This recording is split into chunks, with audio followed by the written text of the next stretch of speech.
ya tulisan-tulisan yang seolah berbasis laporan intelijen itu dalam bahasa saya.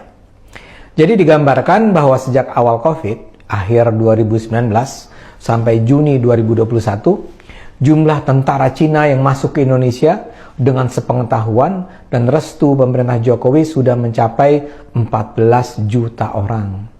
Menurut laporan intelijen ini, gelombang kedatangan tentara Cina memanfaatkan kelengahan masyarakat Indonesia yang sedang terpusat perhatiannya pada pandemi.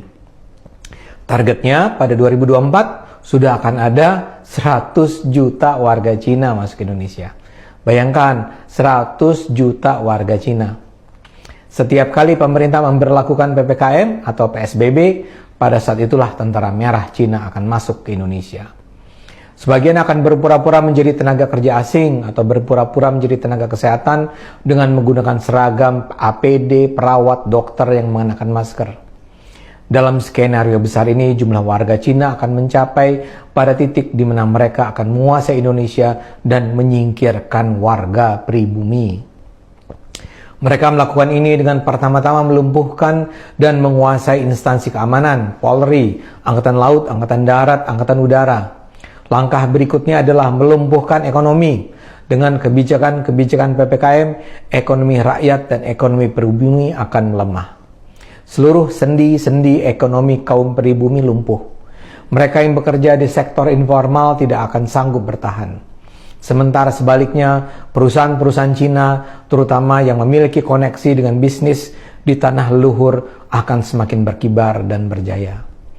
Karena itulah kebijakan PPKM akan terus diperpanjang Jokowi tanpa disadari oleh rakyat yang patuh begitu saja dengan keputusan rezim. Dalam kondisi krisis ini, rezim Jokowi akan semakin memperkuat hubungan kerjasama dengan Cina. Dengan alasan demi pemulihan ekonomi, pemerintah akan membuka lebar investasi Cina. Dan berbeda dengan investasi asing lain, Cina bukan hanya akan mengirimkan modal, namun juga mengirimkan manusia. Yang akan dikirim bukan hanya manajer, ahli, teknisi, tapi juga buruh.